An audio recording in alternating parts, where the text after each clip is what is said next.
Hello world, welcome to WFHR's Rapids Report, proudly brought to you by Crockett Septic. Our next segment is also brought to you by Tri-City Services. A big shout out to them. We appreciate our friends over there. We appreciate the gang at the Southwood County YMCA. Love talking with them. We have Jacob Kladikowitz.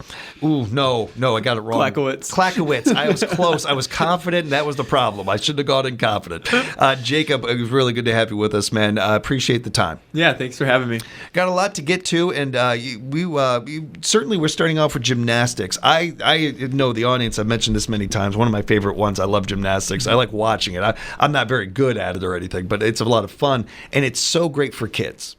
Yeah, so some things with our gymnastics program that's coming around right now. I know we're kind of cleaning up and ending here in both of our programs for high school gymnastics as well as then the youth, but there's a lot of questions around like what's gymnastics looking like after this year because of our youth center being remodeled and kind of changing roads with where we're going to go with it. But we're bringing the high school gymnastics over with the Wisconsin Rapids Lincoln High School team over there. Cool. But we're still going to be holding our progressive gymnastics at our Y. So we're going to be using our gym court there. But again, we're still going to be look out for the upcoming gymnastics programs that we're going to be pushing out.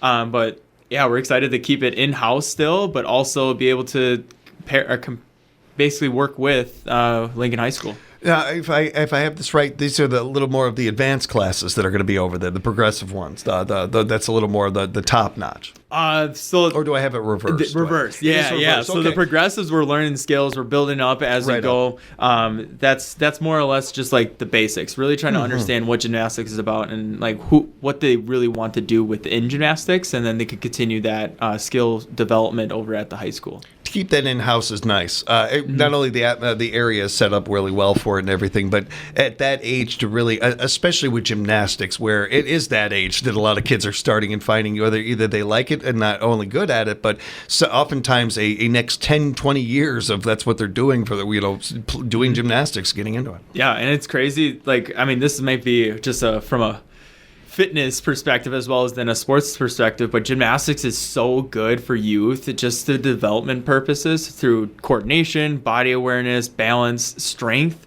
It has so much benefit to it. And when I was a kid growing up through it, I did 2 years of gymnastics myself, and then I kind of got locked into football and different activities. Yeah. But it's a perfect sport to set you up for other sports as well. Yeah, exactly. My Aunt Pat was a really, really good gymnast. She was like going into Olympic training and stuff she was doing. And for her, it was a sport she really loved, but she was really into volleyball. And part of the reason she got into it was to be more flexible, to be a better volleyball player. And she just ended up being really good at gymnastics and kind of going on a run with that.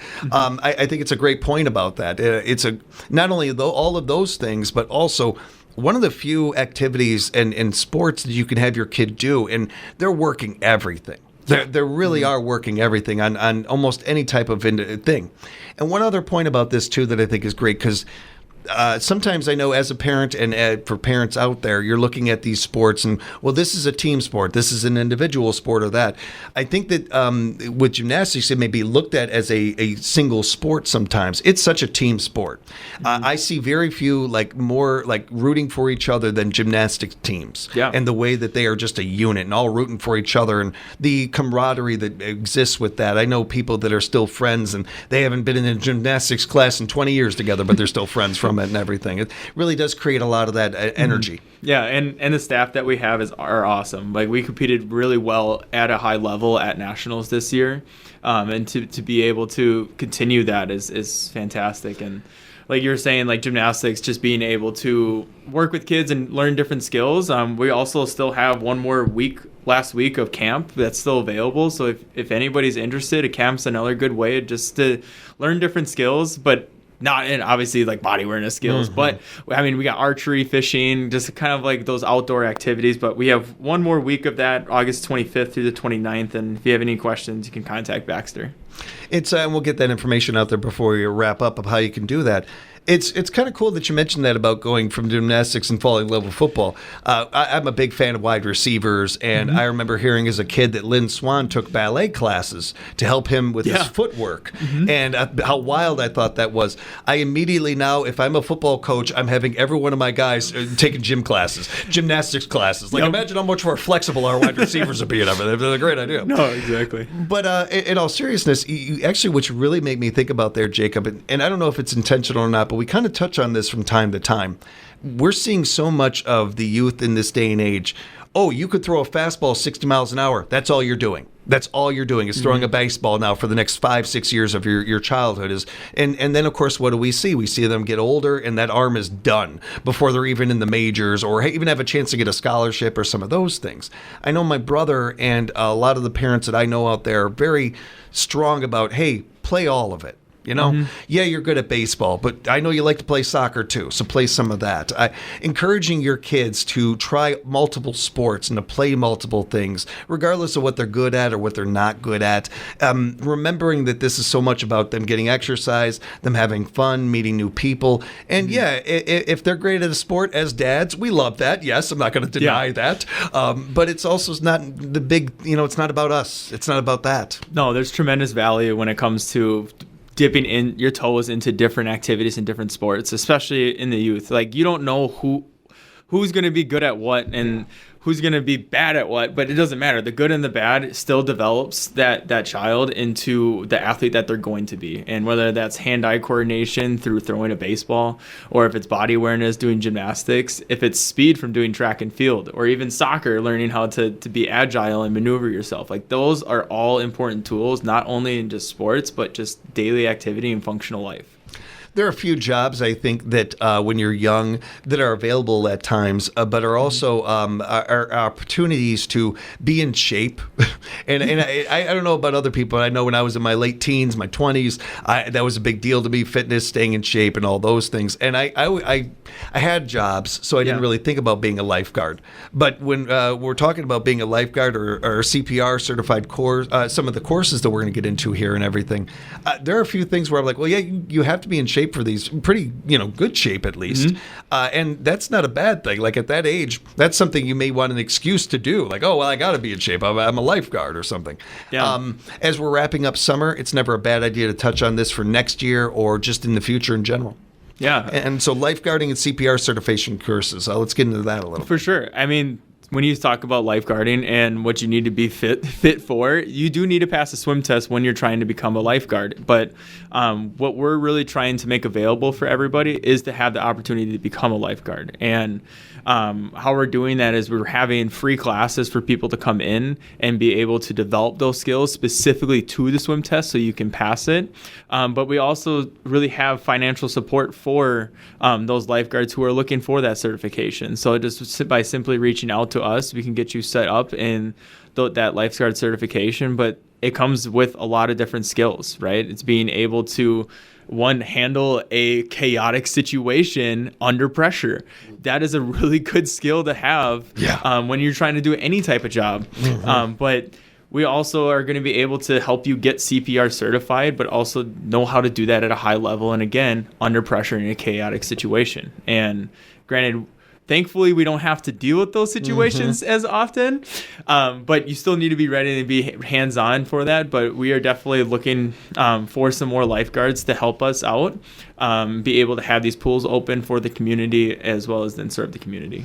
Yeah, it's a job that there's not many positions, especially for young people, that can set you up for so many future jobs, regardless of what industry you go into. I like that a lot about the lifeguarding. And also a great way of impacting your community, of being there for your community. That is something that I hear overwhelmingly from young people these days, is that they want a job, but they want to make a difference. They don't want to just work 9 to 5 at a factory. Not to say factory work doesn't make a difference or anything like that, but to some people that may have not done that, they may not realize.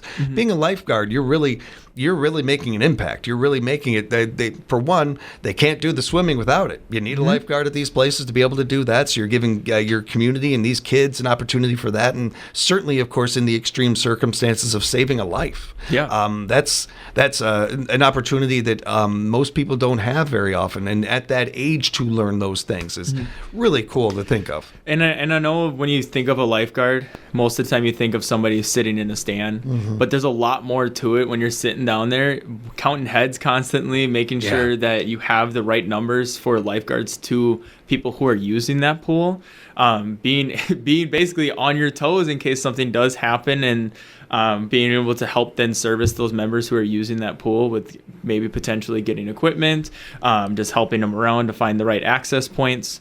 But there's a lot more to than just lifeguarding. But if you are someone that is a little bit more introverted, lifeguarding could be your safe hold. Yeah, I mean, you do sit on the chair for a while and you can kind of get used to this by yourself. But again, just there's a lot more to lifeguarding than there is, and it's really beneficial when you look forward to it. And you're getting other some positions. sun. You're getting some sun. You're outside. All of those things. With the CPR certification courses, I have to bring up something a topic that I do whenever I have an opportunity to. I think that this is something that I don't know. There's many things in the world that I can say, well, everybody should know this. Yeah. But everybody should know this. There is no downside to every single American, every citizen on the planet knowing how to do CPR and those things. And I bring it up also because this isn't rocket science. Like, I'm not saying that it's light, I don't put lightness on it at all or anything, but I want people to realize that everybody can learn this. Everybody can pick this skill up, and there's no downside to learning it. No, if not you at never all. use it, great. That's awesome.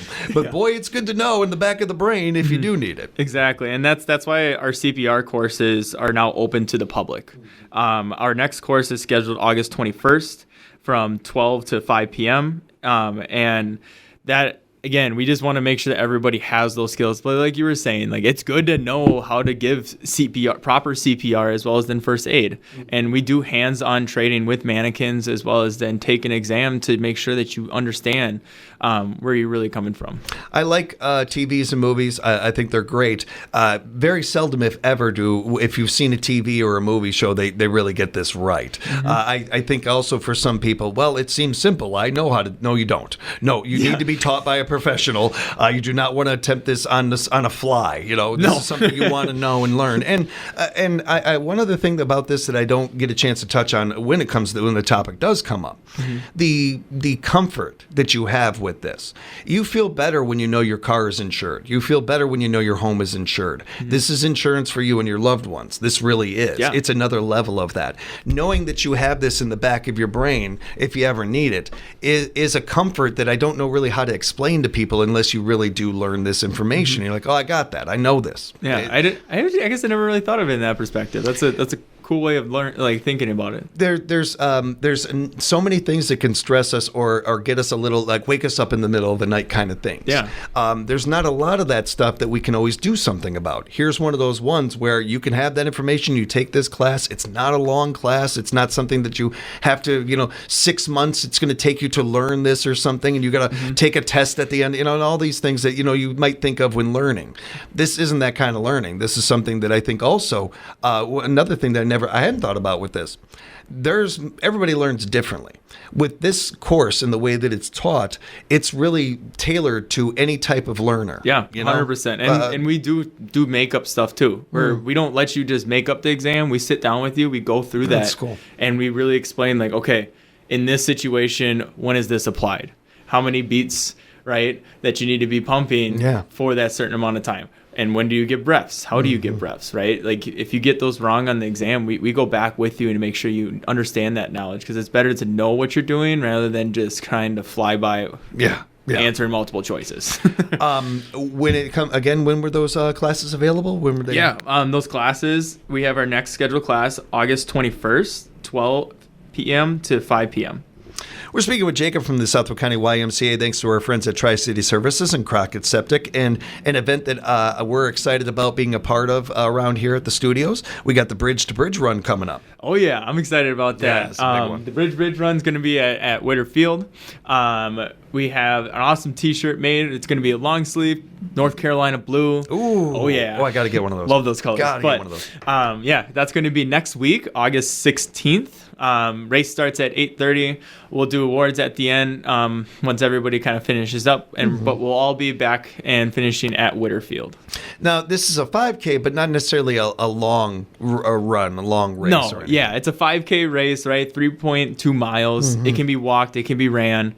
We also then have an option of a smaller race, which is going to be held on site at Whitterfield, so throughout their stadium. That's just a 1K, but it gives an opportunity for kids to run around, for parents to walk who don't want to run that long at a distance, but just to be involved and engaged in our event there.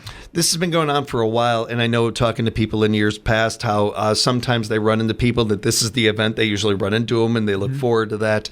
I know that we also have our serious runners out there. Shout out JR and some people out there that take this a little more serious, and that's cool too. That's fun. But all of this is such a good combination of this area. And how much we believe in the Y and supporting the Y. We get that this is one of the ways that the Y is able to keep those lights on and also keep people in the building. And by that, I mean, so many of the services that they can offer, or being able to help people that may not have, the set payments for something, but they can help out with that. Yeah. There's so many different angles on this that you could take. And it's a great fun event too. Yeah. It's a blast. We're looking forward to this one. Yeah, if you don't register before the event, we do offer like day of events or registrations. So the day of the event, you can come to our table that we'll have out there and be able to get registered and run that event. You can get signed up right now if you want by going to their website, swcymca.org. There's a QR code you can go to, or you can go to the website, or give them a call, and we'll give you that information again before we wrap up. Looking forward to this. This is going to be exciting. I'm going to be down there broadcasting live from the event tonight. I don't get to do that much, but I'm excited for that one. And I got to get one of those shirts, too. Put one aside. I got you. Camp is coming up. Our camp is going on, and just as we're kind of getting close to the end of camp season, wrapping some of that up. Yeah. Like I said, I think a little bit earlier, but we're going to be...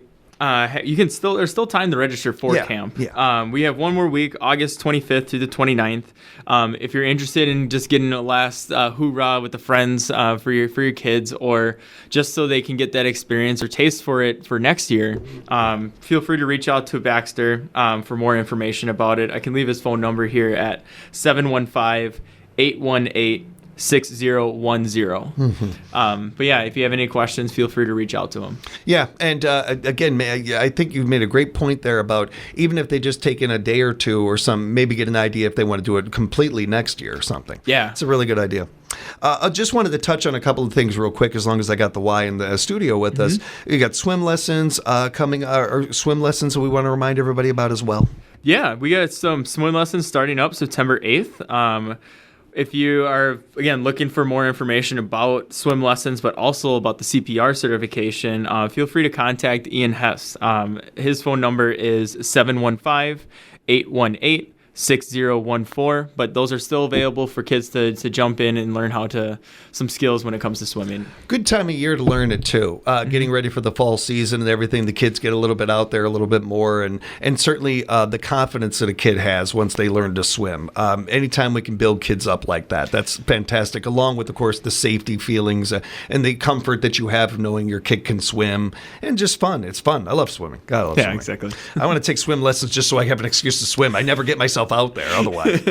That's a great one. And also just wanted to touch on childcare in Port Edwards. This is a big one for our community. Yeah, so childcare is now available at Port Edwards for elementaries for 3 to 6-year-olds. With that being said, at that childcare, the children will learn to explore, create, and connect while developing skills and the values that will stick with them for life. So lunch and snacks going to be provided. There's going to be some state assistance available.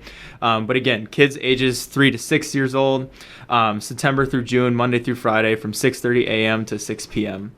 If you have any questions, you can reach out to Tracy, our child care senior director there, at 715-818-6018.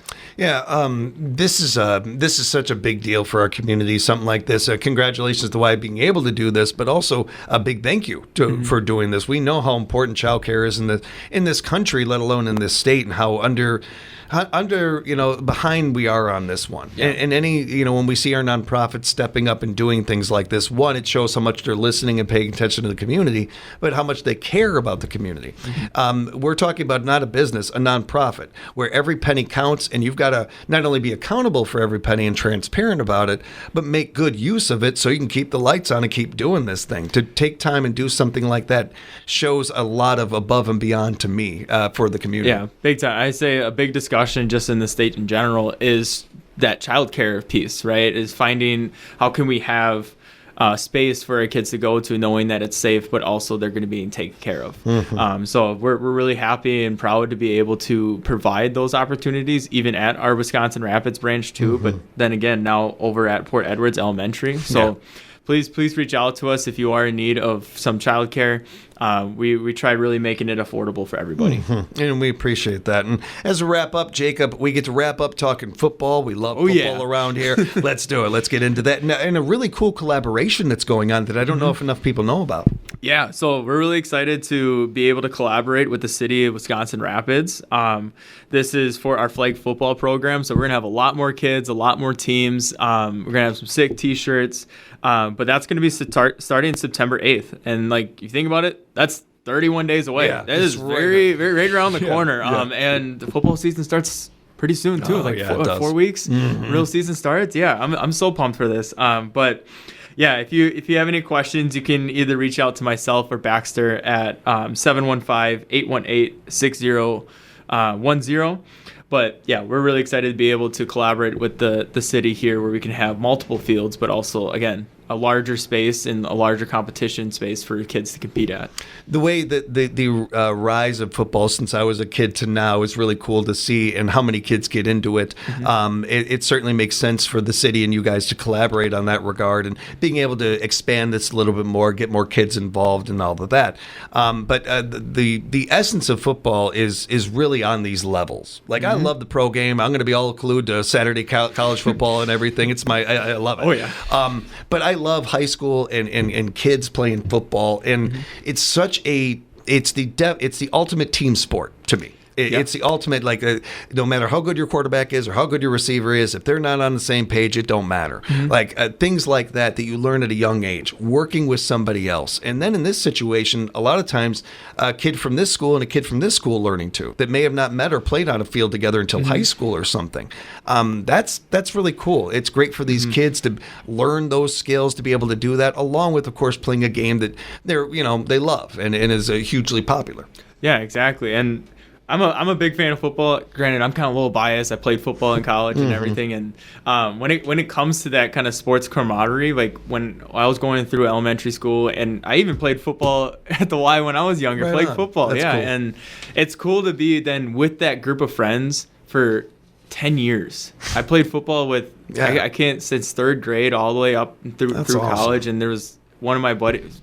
All my best friends are on the football team, and it's cool to be able to develop those skills, but also, like you said, the camaraderie and the teamwork that develops that was high school level team so much better. And it's really cool to see that at a flag football level, Right. especially at that younger. Because I think last year we watched a team really go from point A to point B as a whole team together, and they were dominating, which was really cool to see. It's like the quarterback and the wide receiver on the same page. The defense understood their plays. There's kids taking that leadership role.